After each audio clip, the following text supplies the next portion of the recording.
Good morning my dear brothers and sisters in Christ. యేసుక్రీస్తు వారి శ్రేష్టమైన నామంలో ఈ ఉదయకాల సమయంలో వాగ్దాన సందేశాన్ని వీక్షిస్తున్న మీ అందరికీ శుభాలు ప్రకటిస్తున్నాను. బాగున్నారా? మీరంతా క్షేమంగా ఉన్నారు కదా? మీ కుటుంబం బాగున్నారా?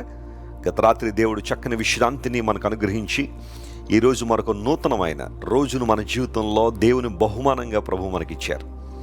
ఎందుకు దేవుడు తన జీవాన్ని మనలో ఉంచుతున్నారు అంటే, మనందరం ఆయన స్తుతించు వారంగా ఉండాలని, ఆయన గణపరచు వారంగా ఉండాలని, దేవునికి మార్గములో మనం పయనిస్తూ ఆయన చిత్తాన్ని నెరవేర్చు వారంగా ఉండాలనే అనుదినము దేవుడు తన కృపను మన పట్ల విస్తరింపు చేస్తున్నాడు. ఆ కారణాన్ని బట్టి మనం ప్రభువును స్తుతించాలి, గణపరచాలి.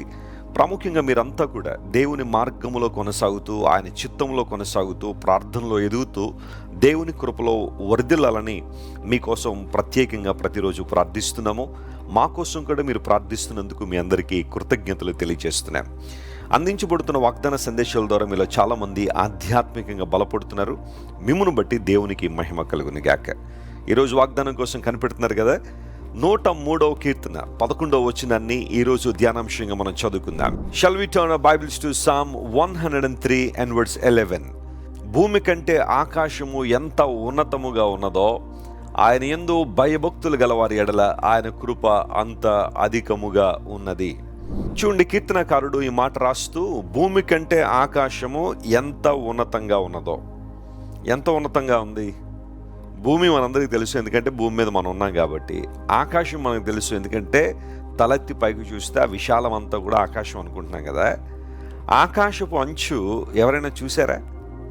ఆకాశం ఎంత ఎత్తులో ఉంది ఎవరైనా గమనించారా?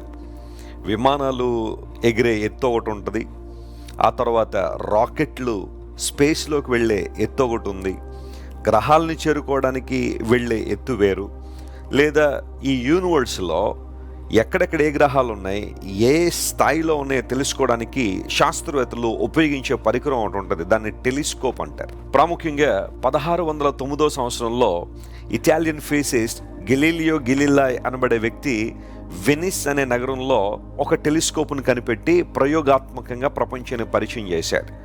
అప్పటి నుంచి టెలిస్కోప్ అనే ఆ పరికరం ద్వారా ఆకాశాన్ని చూడడం మనిషి నేర్చుకున్నాడు. ఆ తర్వాత అక్కడి నుంచి టెలిస్కోపులు తయారు చేయడం ప్రారంభించారు. ప్రపంచ ప్రఖ్యాతిగాంచిన టెలిస్కోపు మనందరికీ తెలుసు, హబుల్ టెలిస్కోప్. అది కొంతకాలం చాలా చక్కని సేవలు అందించి ఆకాశం యొక్క వింతలన్నీ కూడా, విచిత్రాలన్నీ కూడా ప్రపంచానికి తెలియజేసింది. అయితే హబుల్ టెలిస్కోప్ కన్నా సొఫిస్టికేటెడ్ టెలిస్కోప్ ఇప్పుడు వాడుతున్నారు నాసా వాళ్ళు. నేషనల్ ఏరోనాటిక్స్ స్పేస్ అడ్మినిస్ట్రేషన్ అమెరికాలో ఉంటుంది, అంతరిక్ష పరిశోధనశాల. వాళ్ళ దగ్గర ప్రస్తుతం ఉన్న టెలిస్కోప్ ఏంటంటే జేమ్స్ వెబ్ స్పేస్ టెలిస్కోప్ అంటారు దాన్ని. ఎక్కడో సుదూరంగా ఉన్న గ్యాలక్సీలు, నెబ్యులాలను కూడా అది చాలా చక్కగా చూపిస్తుంది. కానీ ఇప్పటికీ కూడా ఆకాశం ఒక ఎత్తు కానీ దాని అంచు కానీ ఏ ఒక్కరు కనిపెట్టలేకపోయారు. ఇప్పుడు నాసా వాళ్ళు మరొక టెలిస్కోప్ వాళ్ళు డెవలప్ చేస్తున్నారు, ఇన్ఫ్రారెడ్ టెలిస్కోప్లు. ఇవన్నీ కూడా రకరకాల టెలిస్కోప్లు డెవలప్ చేస్తున్నారు. వారందరూ ఆశ ఏంటంటే అసలు ఈ విషయం యొక్క అంచు ఎక్కడుందో తెలుసుకోవాలని. కానీ కీర్తనకారుడు ఎప్పుడో రాస్తూ అంటున్నాడు, భూమి కంటే ఆకాశము ఎంత ఉన్నతంగా ఉందో. ఆ మాట యొక్క అర్థం ఏంటంటే beyond our imagination, beyond our discovery. మనం ఊహించేదానికన్నా, మనం అనుకున్న దానికన్నా ఎంతో ఉన్నతమైంది ఆకాశము. గనుక దేవుని కృప ఆయన యందు భయభక్తులు గల వారి ఎడల అంతకన్నా అధికముగా ఉన్నది. ప్రైజ్ ది లార్డ్, హల్లెలూయా. మీరు ఎప్పుడైనా ఆకాశాన్ని చూసినప్పుడు, విశాలమైన ఆకాశాన్ని చూసినప్పుడు దేవుని కృప మన పట్ల కూడా అంతే విశాలంగా ఉందని, అంతే అధికంగా ఉందని గమనించాలని లేఖనం సెలవిస్తూ ఉంది. ప్రభునందు ప్రియులారా, దేవుని కృప అత్యధికంగా మన మీద కుమ్మరించబడాలంటే ఒక చిన్న కండిషన్ ఏంటో తెలుసా? ఆయన యందు భయభక్తులు కలిగి ఉండాలని. నిజంగా దేవుని యందు భయభక్తులు కలిగి ఉండేవాడు చెడుతనాన్ని అసహించుకుంటారని, దేవుని యందు భయభక్తులు కలిగి ఉండుటయే నిజమైన జ్ఞానమునకు మూలమని బైబిల్ సెలవిస్తుంది కదా. చాలామందికి ఈ రోజుల్లో దేవుడు అంటే భక్తి ఉంది. అన్ని మతాల్లో కూడా భక్తి కార్యక్రమాలు కనబడుతున్నాయి, కానీ దేవుడు అంటే భయం లేదు.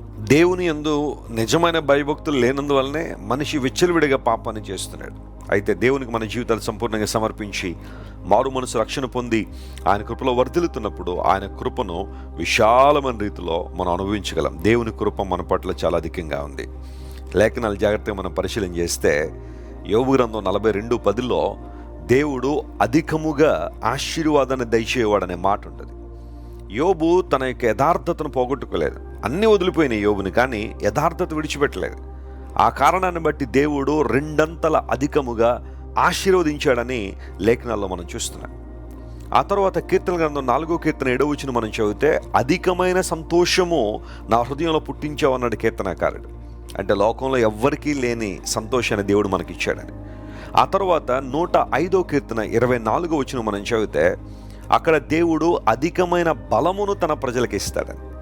చూడండి, ఇవన్నీ ఆలోచన చేస్తూ ఉంటే దేవుడు అధికమైన వాటిని మనకి ఇవ్వాలని, ఆయన ఏదో తక్కువగా ఇచ్చి సరిపెట్టేసుకోండి పర్వాలేదనే దేవుడు కాదు. ఆయన సమృద్ధిగా ఇచ్చు దేవుడు. అధికముగా మన పట్ల ఆశీర్వాదాలు కుమ్మరించేవాడు గనుక ఆయన మనం స్తుతింపబద్దులమై ఉన్నాం. ప్రభునందు దేవుని బిడ్డలారా, ఒకవేళ ఈరోజు నీ జీవితంలో ఒక కొరతతో బాధపడుతున్నావా? ఒక లేమి నీ జీవితంలో ఉందా? ఒక కొదువుతో నువ్వు ఏడుస్తున్నావా? నీ జీవితంలో లేవు అనేవి ఏమన్నా ఉన్నాయా? ప్రభు నీ జీవితంలో అధికమైన మేలు చేయడానికి ఇష్టపడుతున్నాడు. మీ పక్షంగా నా ప్రార్థన అదే, దేవునికి ఉద్దేశం కూడా అదే. మీరందరూ కూడా అధికమైన ఆశీర్వాదాలు అభివృద్ధి పొందాలని దేవుడు ఆశిస్తున్నాడు. భూమి కంటే ఆకాశం ఎంత ఉన్నతంగా ఉందో ఆయన కృప అంత అధికంగా ఉంది. కాబట్టి మనం దేవుని స్తుతిస్తూ ఆయన కృపలో వరదిల్దాం. దేవుడు వీళ్ళందరినీ దీవించి బలపరిచి ఆశీర్వదించునుగాక. ప్రార్థన చేసుకుందాం. ప్రేమగల తండ్రి, ఈరోజు మీరు మాకు ఇచ్చిన వాగ్దానాన్ని బట్టి నీకు వందనాలు. మా పట్ల నీ కృప అధికముగా ఉంది కనుక నీకు స్తోత్రాలయ్యా. మా పాప జీవితాన్ని బట్టి అనేక సార్లు శాంతిని కోల్పోయి, నీతో సమాధానాన్ని కోల్పోయి, అగమ్య గోచరమైన స్థితిలో ఉన్న మమ్ములను నీ కృపతో ఆవరించి అధికమైన కృప కృమ్మరించి నీకు దగ్గరగా చేర్చుకున్నావు ప్రభువా, నీకు స్తోత్రాలు. భూమి కంటే ఆకాశం ఎంత విశాలముగా ఎంత ఉన్నతంగా ఉందో మా పట్ల కూడా అంతే విశాలమైన ఉన్నతమైన కృపను కృమ్మరించినందుకు నీకు స్తోత్రాలయ్యా. నీ కృపను పూర్తిగా తెలుసుకోవడం మా వల్ల కాకపోవచ్చు, కానీ సిలువలో నువ్వు మరణించడం ద్వారా నీ కృప నువ్వు వివరించావు ప్రభువా, నువ్వు వర్ణించావు కనుక నీకు స్తోత్రాలు. నీ ప్రేమ గొప్పదని ఆయన నీకు వందనాలు. ఈరోజు మా పిల్లలు ఎంతమంది అయితే కృంగుదల్లో ఉన్నారో, సమస్యల్లో ఉన్నారో, ఇబ్బందులు ఉన్నారో వారందరిని లేవనెత్తండి. యోబును ఆశీర్వదించినట్టుగా అధికంగా వారిని ఆశీర్వదించండి. అధికమైన సంతోషం వారి హృదయాల్లో పుట్టించండి. అధికమైన బలాన్ని వారికి ఇవ్వండి. ఘనత మహిమ నీకే చెల్లిస్తూ యేసు నామం పేరిట అడిగి వేడుకొనిచున్నాం తండ్రి. Amen, amen. God bless you dear friends. Have a wonderful day. Christ worship centre ఓ బలమైన సంఘ ఉద్యమం. కొన్ని సంవత్సరాల క్రితం కేవలం 2 ప్రారంభించబడిన పరిచర్య నేడు ప్రపంచవ్యాప్తంగా లక్షలాది మందిని ప్రభావితం చేయుచున్నది.